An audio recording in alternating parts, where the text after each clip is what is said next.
Génesis capítulo 22. Vamos a leer el versículo 1, 2. El 1 y el 2 nada más. Génesis 22, versículos 1 y 2. Y dice así: aconteció después de estas cosas que probó Dios a Abraham y le dijo: Abraham. Y él respondió: heme aquí.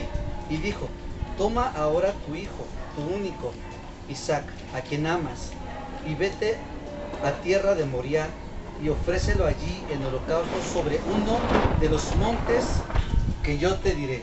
Es una historia bastante interesante, la historia de Abraham. Yo les he comentado varias veces que la vida de Abraham para mí se me hace una historia muy interesante, porque Abraham era una persona común y corriente, a pesar de que siempre se le ha conocido como el padre de la fe, se le ha conocido como uno de los grandes héroes, ¿no?, de la fe, de la Biblia.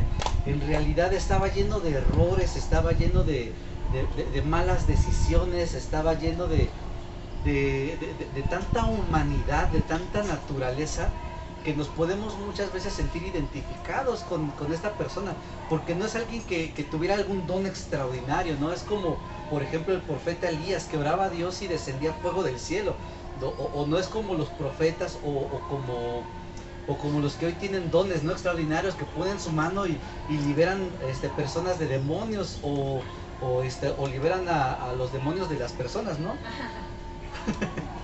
O hay algunos que ponen sus manos y la gente sana. Abraham no tenía ninguno de esos dones, no tenía una cualidad especial, él era una persona común y corriente, pero aún así Dios decidió hablarle, confiarle sus planes y todavía hacerlo como la semilla de algo grandioso, algo que iba a florecer más adelante, que iba a ser todo el pueblo de Israel, toda la nación de Israel, por el cual habría de venir el Salvador del mundo, que es Jesucristo. Y gracias a esto nosotros también tenemos ahora redención, salvación y entrada al cielo. Entonces desde aquí podemos decir que Dios había tomado a la humanidad como algo general y empezó a tomarnos en cuenta como personas particulares. Y a mí me encanta eso, me encanta pensar que Dios ve tu vida como algo especial, como algo particular. No la ve como algo general, no es como muchos por ahí también quieren decir que somos como unas hormigas en el criadero de un Dios, ¿no? Porque tú no reconocerías a tus hormigas, tú no reconocerías a las millones de hormigas que tienes, no les hablarías, no les pondrías nombre a cada una y no sabrías la necesidad de cada una. Las tomarías a todas en general, les aventarías tal vez alimento, no sé, las tratarías como un conjunto, no sé si me voy a entender. Y Dios no nos tomó como un conjunto con la humanidad, sino que empezó a ver a las personas de forma particular, a una por una, las empezó a ver personalmente. Y eso a mí me encanta, que Dios nos trata de una forma personal. Si Dios tuviera que vernos de una forma en conjunto, entonces tal vez sería como en la escuela cuando te dicen: tienes que formar equipos de 10 personas, y si no formas equipos de 10 personas, entonces ya estás reprobado. Entonces tienes que buscar a un grupo de gente para que tú puedas aprobar. En este caso no es así. Si tú vas a la iglesia o no vas a la iglesia, aún así Dios sigue siendo personal y único para ti. Y eso es lo increíble de Dios. Y lo increíble de Dios es que no solamente se fijan las personas muy espectaculares, como les decía, sino a personas demasiado normales, como tú y yo, y como Abraham. Abraham tenía una necesidad muy particular, que Abraham no podía tener hijos. Y Abraham no podía tener hijos y era una persona ya anciana, ya muy vieja, tenía 75 años, y a esa edad las personas pues normalmente ya no tienen hijos, ¿no? Mucho menos las mujeres. Y los hombres pues por ahí todavía haber alguno que tenga hijos a sus 75 años, ¿no? Pero no es lo normal, ya no es muy común ver personas que a esa edad tan avanzada puedan tener hijos. Y Abraham no tenía hijos, y él ya se había resignado a no tener hijos. Entonces todo lo que él tenía, él le decía al Señor: pero entonces ¿a quién le voy a heredar todo lo que tengo? Porque además de esto, Abraham era una persona rica, era una de las personas más adineradas en ese entonces. Era como, no sé, un Carlos Slim. O sea, era poderoso, era importante, no era un rey, pero lo tomaban en cuenta como si fuera un rey, porque hubo un momento en que los reyes de Sodoma, Gomorra y los otros reyes le pedían alianza a Abraham. Entonces él, a pesar de que no era rey, lo consideraban alguien demasiado importante, pero no tenía hijos. era muy importante, pero no podía tener hijos. Y entonces él, cuando le dice Dios, salte de tu tierra, de la casa de tu padre, a la casa que yo te voy a regalar a ti, a la tierra de la promesa, vete sin tus papás, sin tus cosas y vete para allá. Entonces la historia menciona que él se fue con su esposa, no tenía hijos, pero se llevó a su sobrino, se llevó a Lot junto con él. Usted conoce un poquito más o menos esta historia, ¿no? Y yo se les he comentado en alguna otra ocasión que Abraham se llevó a Lot, a su sobrino, y con Lot, con su sobrino, él empezaba a suplir una cierta necesidad que él tenía del hijo que no tenía. Empezaba a ver a Lot como su hijo. Yo no sé si tú has tenido a alguien que lo has querido como algo que no es de ti, como un familiar directo. Yo he tenido un amigo muy cercano a mi vida que lo puedo considerar como un hermano. Y lo amo como si fuera mi hermano, y cuando me pide algo, allí estoy, y cuando él sufre, yo sufro con él, y cuando yo le pido que ore por una necesidad, él ora conmigo por una necesidad. Y lo mismo sucede también cuando te dejan algún sobrinito, alguna persona a tu cuidado, y lo quieres tanto, lo cuidas tanto, le das de comer, lo educas, lo llevas de aquí para allá, lo cargas, le compras ropa y todo, y lo consideras como si fuera tu hijo. A lo mejor es tu sobrino, a lo mejor es alguien que te encargaron y dices, yo lo quiero tanto como si fuera mi hijo. Y cuando se tiene que regresar con sus papás, hasta tu corazón se rompe. No sé si a alguien le haya pasado algo similar, que te encariñas tanto con alguien que cuando lo pierdes, tu corazón se duele, tu corazón se entristece. Pues lo mismo sentía Abraham con esta persona, con Lot, con su sobrino. Entonces Abraham suplía esa necesidad que él tenía de tener un hijo a través de la figura de Lot, de su sobrino. Y cuando, yo se los he comentado en algún momento, cuando Dios crea al hombre, lo crea solo. En el sexto día Dios crea al hombre y lo hace solito. Y le encomienda, le empieza a decir a Adán, te voy a dar una tarea, vas a empezar a administrar todo lo que hay aquí. Para empezar a administrarlo, primero tienes que hacer un inventario de todo lo que hay. Entonces, hay plantas, hay animales, hay tipos de tierra, hay tipo de esto, hay tipo del otro. Y dice la palabra que le empezó a enviar a los animales de pareja en pareja a Adán. Y yo me imagino a Adán sentado y llegaban los animales, y los animales no tenían problema en convivir con el ser humano, y llegaba de repente el perro y se le quedaba viendo a Adán y veía a los animales y le decía, tú vas a ser perro y tú vas a ser perro. Ya, uy, qué fácil, vámonos. Y llegaban los gatos y llegaban, tú vas a ser gato y tú vas a ser gata. Ya, qué fácil. Y llegaban los caballos y decía, tú vas a ser caballo y tú vas a ser caballa. No, se oye raro, tú vas a ser yegua. Y le empezó a poner nombre a los animales. Y dice Génesis que cuando él terminó de ponerle nombre a todos los animales, él se dio cuenta que él se encontraba solo. Él estaba solo, él no tenía una pareja. Fue entonces cuando Dios dice que lo hizo caer en un profundo sueño y tomó de su costilla y formó a su esposa Eva. Pero antes de eso, tuvo que haber pasado por un tiempo de necesidad. Y eso es a lo que yo quiero llevarte el día de hoy. Cuando tú tienes una necesidad, Dios lo sabe, pero muchas veces somos nosotros los que no lo sabemos. A veces Dios conoce lo que te hace falta, pero tú no sabes lo que te hace falta. Y al no saber lo que te hace falta, entonces tú sigues sintiendo esa necesidad, pero no sabes lo que es. Y al no saber lo que es, empiezas a llenar esa necesidad con cosas que crees que podrían ser. Adán no sabía la existencia de una mujer, todavía no la creaba el Señor, pero él sentía esa necesidad, porque él sabía que se sentía solo, él sabía que él estaba solo, pero no sabía qué era lo que le hacía falta. Y muchos hoy en día tenemos necesidades, tenemos ciertos vacíos que los sentimos, pero no sabemos lo que es, o creemos saber lo que es, y empezamos a llenar esos vacíos con cosas, esperando que alguna de ellas encaje. Y mi esposa tiene siempre esa referencia como esos cubos huecos, esas pelotas huecas de plástico que vienen con diferentes figuras geométricas, con un círculo, cuadrado, triángulo, y tú tienes que meter esas figuras que están por aparte y las tienes que ir metiendo en esa pelotita. ¿Sí se acuerdan de esos juguetitos? Y dice mi esposa, es como querer meter un círculo en un triángulo y estás queriendo meter ahí y al no poder, pues lo empujas fuerte y la manera que incluso hasta a veces se rompe la figura o se rompe la pelota, ¿no? O esos cubos Rubik que los quieres formar, la cara azul, la cara roja, la cara blanca, y no puedes. Yo me acuerdo que muchos, cuando yo estaba chiquito, los desarmábamos y los armábamos otra vez y dices, mira, ya lo pude armar todo. Unos le quitaban las estampitas y los volvían a pegar para que cuadraran los colores. Eso es como un tipo hacer trampa, ¿no?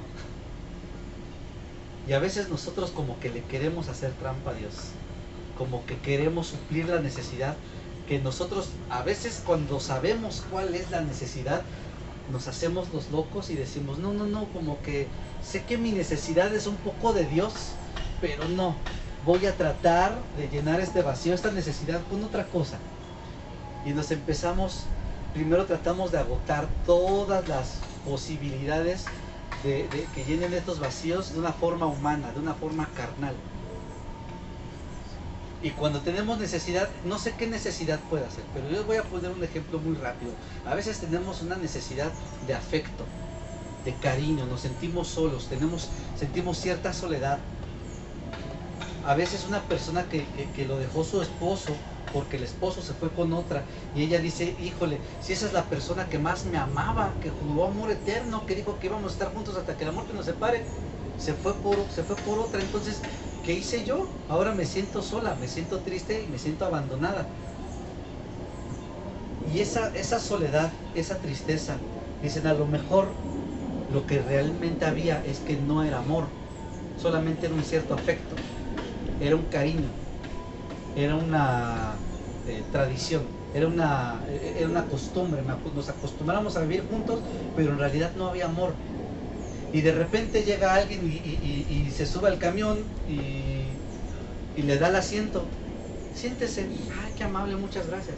Y cuando se va a bajar, bajan juntos y le ayuda a bajar, baje. Y de repente van caminando juntos y resulta que van como al mismo edificio. Y le abre la puerta, pase usted primero. Y pasa ya, ay, qué amable. Y ese tipo de detallitos, ese tipo de pequeñas cosas son las que no había recibido de parte de su esposo. Y esta persona se empieza a alegrar su corazón. El problema está cuando se empiezan a confundir una amabilidad con quizá un coqueteo. Cuando no, simplemente fue amable, pero ya lo está tomando como un coqueteo. ¿Por qué? Porque esa falta de afecto hace que se confunda. Hace que se confunda realmente lo que es amor a lo que es una muestra de afecto y de cariño. Quizá llega alguien y lo abraza y dice, ay, sentí raro su abrazo, porque en realidad yo nunca me han abrazado y nunca he abrazado a alguien así. Y entonces empiezan a confundir ciertos aspectos de afecto con un verdadero amor.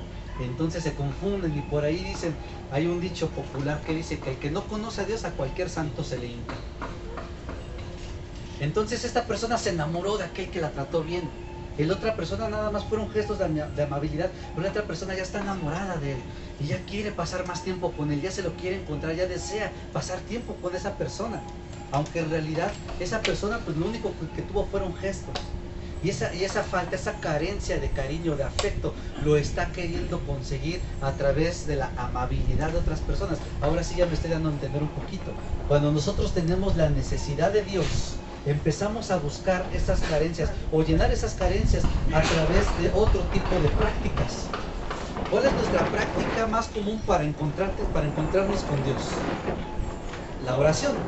Es la práctica más directa, más común, más fácil, en la que tú te sientas y simplemente le dices a Dios, Dios, aquí estoy. Y Dios te dice, sí, yo también aquí estoy. Porque aquí desde el principio encontramos una oración. Y una oración es una conversación directa con Dios, sin intermediarios, tú directo con el Señor. Y aquí lo encontramos, nada más quien tuvo la iniciativa la tuvo Dios. Porque dice en el versículo 1 de Génesis 22, aconteció después de estas cosas que probó Dios a Abraham y le dijo a Abraham, y él respondió, heme aquí. Simplemente le dijo a Abraham, y Abraham dijo, aquí estoy. Es la forma más común y más directa en la que nosotros podemos tener una comunión, una comunicación y una cercanía con Dios.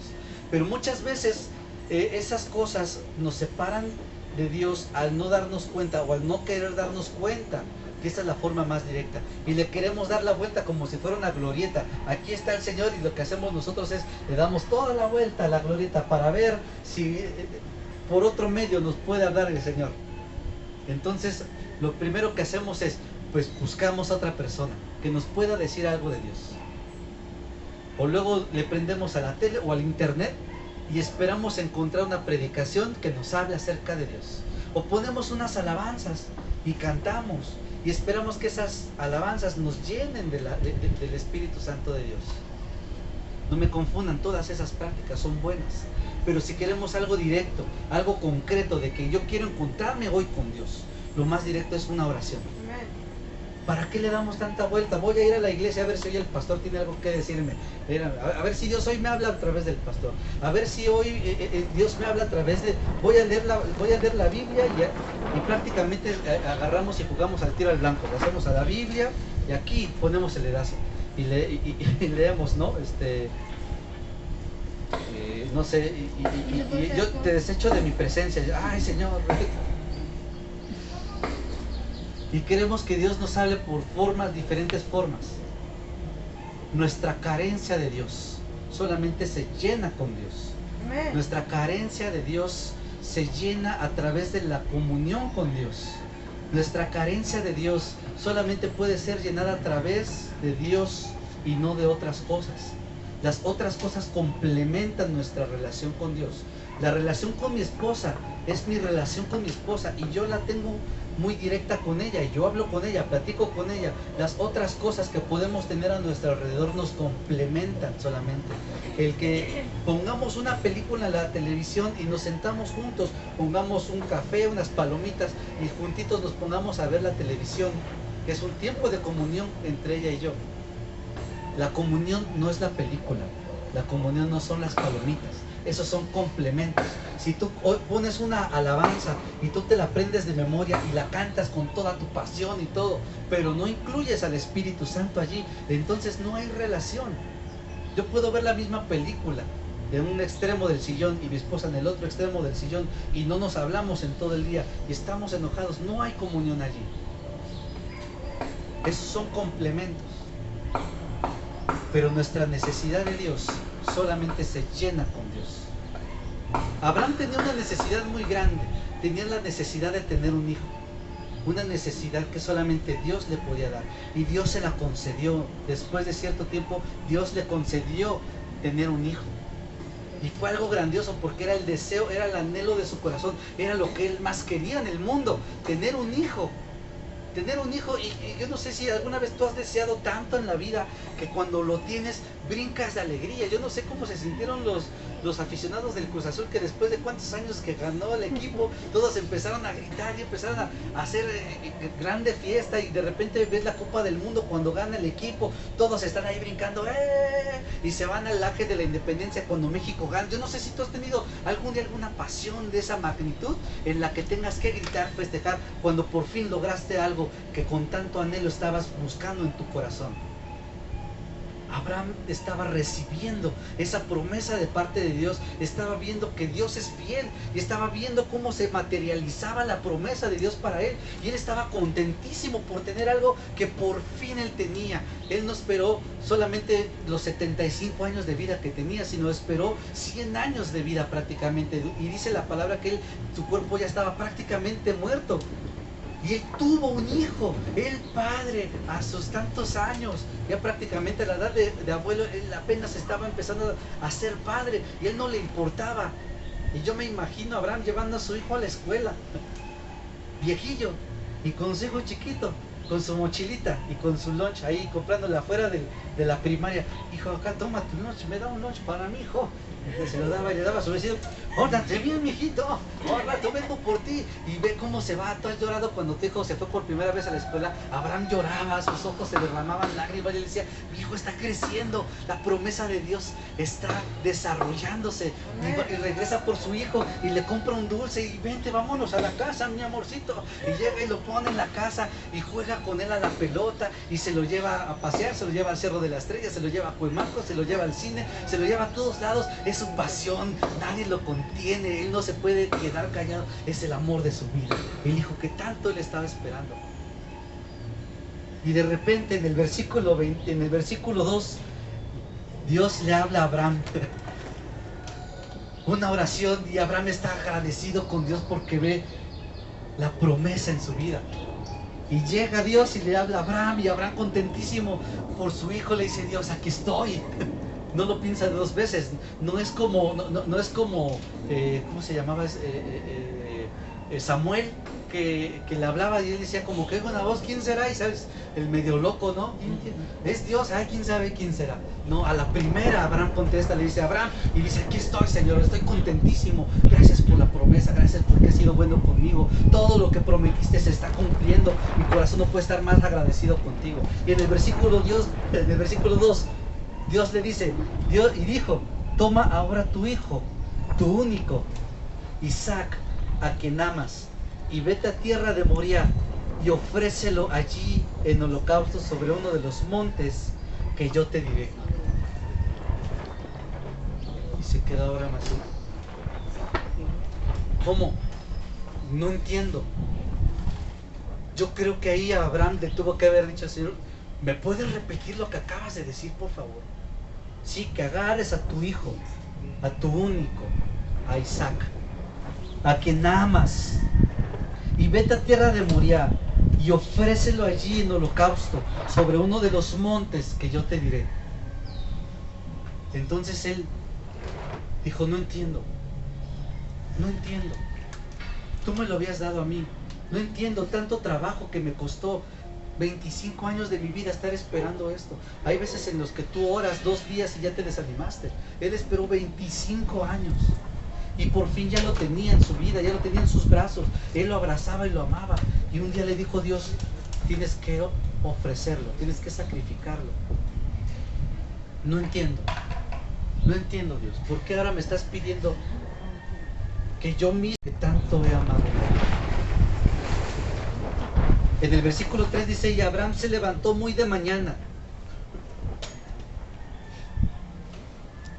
y enlabardó su asno, y tomó consigo 2 siervos suyos y a Isaac su hijo, y cortó leña para el holocausto, y se levantó y fue al lugar que Dios le dijo. Yo no iba.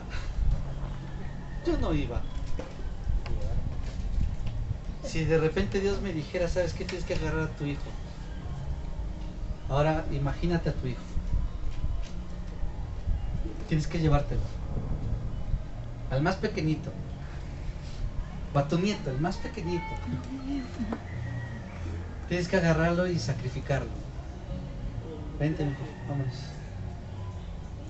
¿Qué le dices a la esposa? ¿Qué le dices al niño? El niño ya estaba más grandecito, tendría unos 12 años aproximadamente. Pero Abraham dice que se levantó de mañana y no quería levantarse. Se levantó de mañana y no quería ir. Estoy seguro que no quería, pero lo hizo. En el versículo 4 dice: al tercer día alzó Abraham sus ojos y vio el lugar desde lejos. Fíjese cuántos días, 3 días. Cuando a mí me dicen: tú ve para allá, y luego yo te voy a decir, vas y estás esperando la instrucción y piensas de todo. ¿Por qué? ¿Por qué Dios en este momento ¿qué hice? Yo supongo que hasta le preguntaba a su hijo: ¿tú qué hiciste? Algo hicimos, porque en la iglesia dicen que cuando te portas mal, Dios te castiga. Y tenemos esa idea del castigo de Dios. Ya habíamos hablado como algo fuerte, algo que no es cierto. Dios no castiga. Pero esa es la idea que tenemos. ¿Qué hice mal para que ahora Dios me esté castigando? Hijo, ¿qué hiciste? ¿Qué estuviste haciendo? Alguno de sus siervos seguramente les iba preguntando, y dime cómo están los del ganado. A ver, platícame, y pidiéndole cuentas. Y de repente le habla al otro siervo, y dime cómo van los negocios, cómo van allá con el pueblo, cómo van las cuentas, qué hemos hecho mal. ¿Le hemos acaso robado a Dios? ¿Le hemos acaso nosotros quitado algo a Dios? ¿No hemos diezmado? ¿Acaso no hemos dado la ofrenda? ¿Acaso no hemos orado lo suficiente? Durante 3 días, estoy seguro, no lo dice la palabra, pero estoy seguro. ¿Y por qué estoy seguro? Porque yo lo haría. Porque Abraham era una persona común y corriente. No tenía un don extraordinario. Era una persona como tú y como yo. Y yo lo pensaría. Si Dios te empieza a quitar algo que con tanto anhelo has amado, estaría yo preguntándome, Dios, ¿qué hice mal? ¿Cómo te ofendí? Revélame qué es lo que hice mal o qué es lo que ellos han hecho mal. Te pago lo que quieras. Tengo toda una fortuna entera, no me importa, te la pago. Pero no me quites lo que más amo.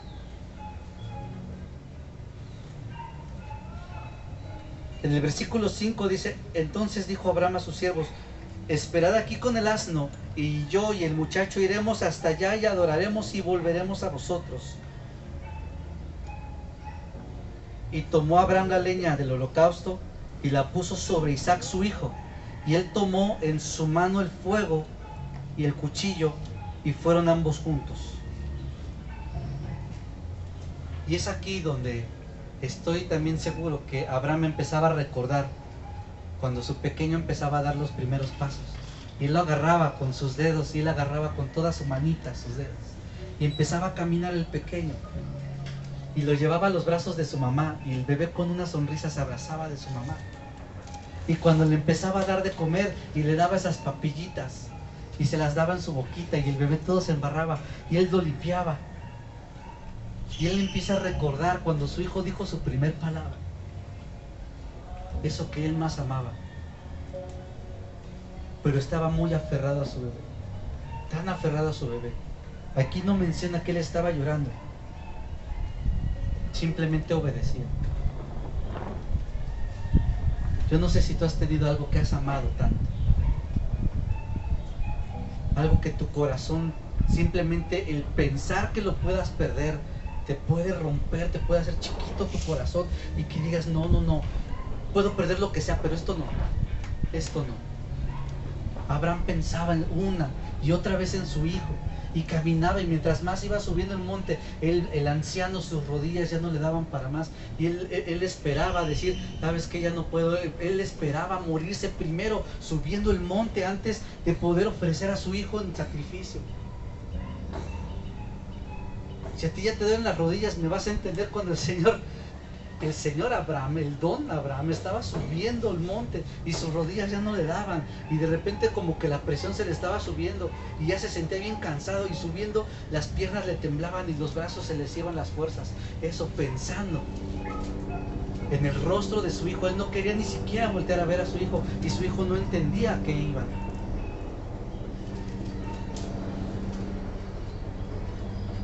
Dice el versículo 7, entonces habló Isaac a Abraham, su padre, y dijo, Padre mío. Y él respondió, heme aquí, mi hijo. Y él dijo, he aquí el fuego y la leña, mas ¿dónde está el cordero para el holocausto?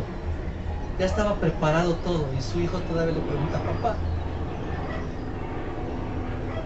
así nos hace, tienes que poner un cordero para el holocausto. Y el papá, con el corazón desgarrado, le tiene ahora que explicar a su hijo qué es lo que está pasando.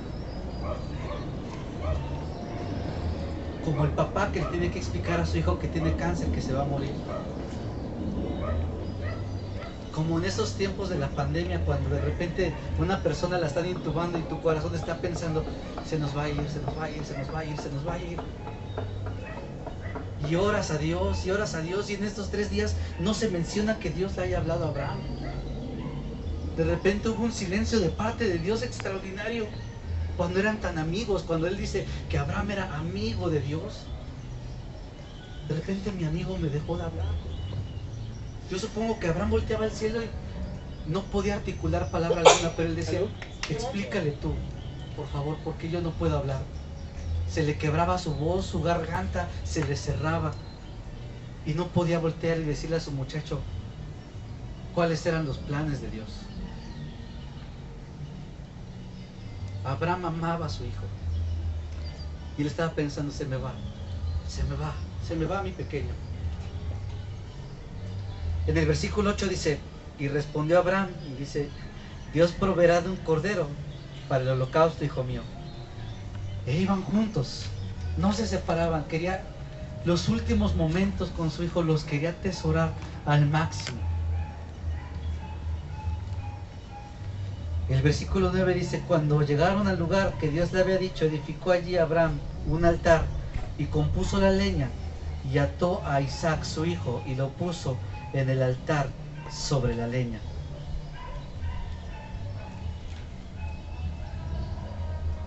En ese momento su hijo ya sabía de qué se trataba. Me está amarrando mi papá. Su papá no quería amarrarlo, pero lo tenía que amarrar fuerte. Lo tenía que atar bien.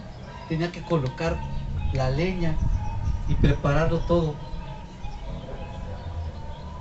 Dice que puso a su hijo sobre la leña.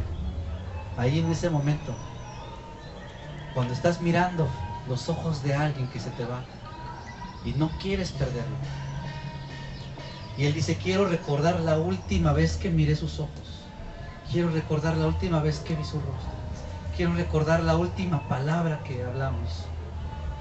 Ahí estaba Abraham tratando de retardar el tiempo inevitable en el que él tendría que sacrificar a su propio hijo, por el que tanto estuvo llorando, por el que tanto estuvo hincado, pidiéndole a Dios, dame lo que más deseo en el mundo.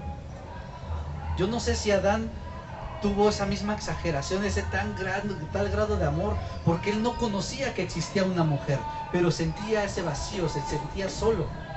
Abraham sí conocía, porque todos los demás tenían hijos y veían los hijos de los demás creciendo y cómo trabajaban pues hombro a hombro entre padre e hijo, y él no tenía eso. Y cuando tenía su sobrino, Dios le dijo, también de tu sobrino te tienes que separar.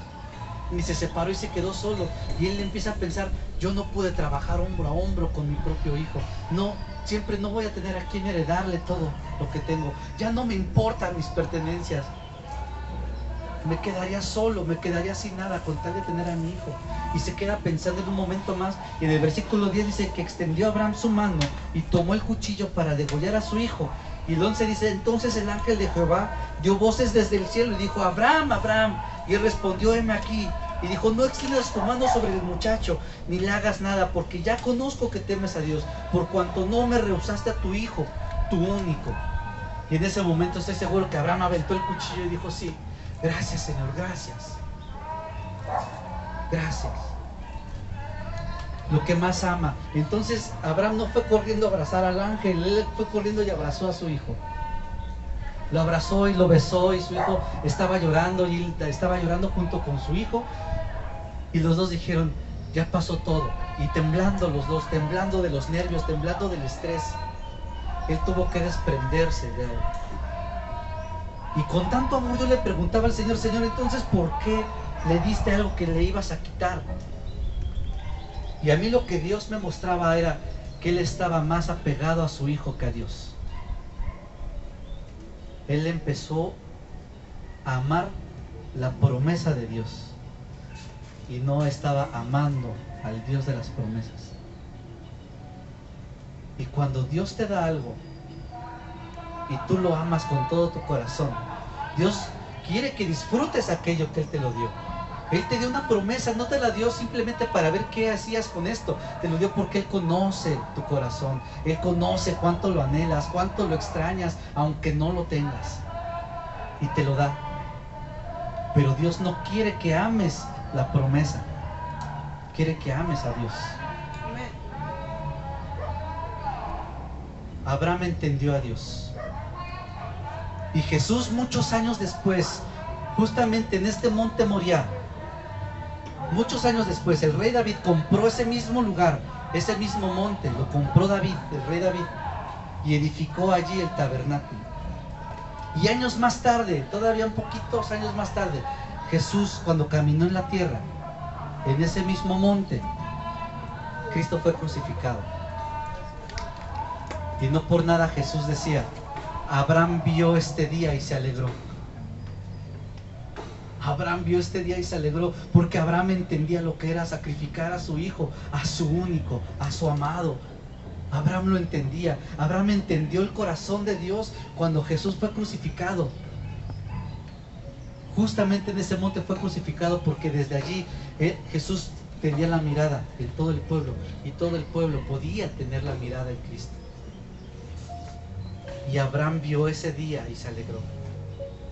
Se alegró no por la muerte de Cristo, se alegró porque él entendió que la promesa no solamente era para él, no solamente era la promesa de un hijo para él, la promesa se extendía siglos más adelante, milenios más adelante, en el que el verdadero hijo, el único, el amado, sería sacrificado para amor de nosotros, para amor de ti, para amor de mí. Pero Dios aún así dice que no tenemos que amar más a la promesa que a Dios. Yo no sé qué es lo que está impidiendo que realmente tu corazón sea entregado al 100% hacia Dios. Una relación de matrimonio no es el 50-50. Tal vez algunos hayan dicho: yo hice mi parte, yo hice mi 50%, allá ella que haga su 50%. Una relación no es 50-50. Una relación es 100% y 100%. Yo no voy a dar mi mitad, yo voy a dar mi todo. Y lo mismo hace Dios con nosotros. No es una relación 50-50, es una relación 100 y 100. Y Dios acaba de dar el 100%. Dios sí se desprendió de su hijo. Abraham, en su corazón de humano, lloró porque su hijo se iba a morir. Dios también lloró la muerte de su hijo y también le dolió, pero él sí la entregó. Él prefirió eso a perderte a ti, a perderme a mí, a perder a tus hijos, a perder a los que están en tu casa. Dios prefirió eso a perderte. Por eso le anhela tu corazón con tanta fe, con tantas ganas, con tanta pasión. Y es por eso cuando dicen: ¿y por qué, a pesar de todo lo que le he hecho yo a Dios, y a pesar de todo lo que yo le he dicho a Dios, de lo que le he reclamado, de lo que le he blasfemado, de lo que le he destrozado al Señor, por qué a pesar de todo Él me sigue buscando? Porque Él te ama y no te imaginas cuánto. A Abraham le perdonó lo de su hijo. Dios no lo perdonó. Dios no perdonó a su propio hijo, lo entregó en la cruz para encontrar tu corazón. ¿Qué es lo que está impidiendo que tu corazón sea abierto al Señor? ¿Qué es lo que está impidiendo que verdaderamente te entregues al Señor con toda tu pasión, con todas tus ganas, con todas tus fuerzas, con todo lo que tienes? ¿Qué es lo que lo está impidiendo? Yo te voy a decir una cosa. Abraham entendió que algo se estaba interponiendo entre Dios y él, y era su hijo. Y cuando no le quedó más remedio que deshacerse de aquello que lo estaba impidiendo, que estaba estorbando en esa relación, cuando lo entendió Abraham se regresó su mirada a Dios, y Dios lo bendijo con otros 8 hijos, porque se dio cuenta que los hijos eran la promesa, y vendrían las promesas, y se multiplicaron las promesas. Dios le prometió un hijo y le dio otros 10 hijos. Las promesas siguieron llegando, la promesa no se detuvo, la promesa continuó acercándose. Y la promesa, si tú decides quitar eso de en medio, de lo que te aleja de Dios, Dios no va a detener su promesa. Dios va a seguir derramando su promesa una y otra vez. Y vendrá el año que viene y el Señor seguirá derramando su bendición. Y seguirá el año que viene y el Señor seguirá derramando su bendición. Porque sabe el Señor sabrá que no estás poniendo tu promesa como tu máximo. Es allí cuando el Señor Jesús enseña y dice: buscad primeramente el reino de Dios y su justicia, y todas las demás cosas, todas las promesas vendrán año tras año, tras año, tras año. Y no solamente con tus hijos, sino con los hijos de tus hijos, y hasta la tercera y cuarta de generación de los que aman a Dios. Y llegará la bendición, generación tras generación, tras generación, tras generación. Yo no sé si tú quieres esta bendición de parte de Dios. Te veo demasiado tranquilo. Yo ya estaría brincando de alegría diciéndole: Señor, aquí estoy. Ya no me importan las promesas, me importa el Dios de las promesas. Ya no quiero poner mi mirada en las promesas, porque te dan un juguetito y te emocionas, te locas, te vuelves loco. Pero si supieras que acá está el Señor que te puede dar esto una y otra y otra y otra y otra vez, yo estaría buscando ya el rostro del Señor y estaría buscando estar en su presencia. Y a donde vayas tú, Señor, allá iré yo. Y yo me voy para acá, pero yo no voy si tú no vienes conmigo. Y me voy con el Señor, porque el Señor es el que me va a dar todo lo que yo necesito. Yo no voy a necesitar nada más, porque yo todo lo que tengo es porque el Señor me lo ha dado. Es momento de que quitemos todo lo que nos estorba de una relación con Dios. ¿Qué te estorba levantarte en las mañanas a orar? ¿Qué te levanta en las noches a orar antes de dormir? ¿Qué es lo que te está estorbando para que leas su palabra y le digas, Señor, hoy muéstrame qué es lo que tienes para mí? Y que te hagas un plan estructurado para leer simplemente un libro pequeñito de la Biblia. ¿Qué es lo que te está estorbando para que vengas a la iglesia? ¿Qué es lo que te está estorbando para que llegues temprano? ¿Qué es lo que te está estorbando para que le hables a alguien más de ese Dios de las promesas? ¿Qué es lo que te está estorbando para que todo tu corazón se apasione por Dios? Abraham obedeció antes de tener la promesa. Y cuando tuvo la promesa, Abraham siguió obedeciendo. Y las promesas nunca faltaron en su vida.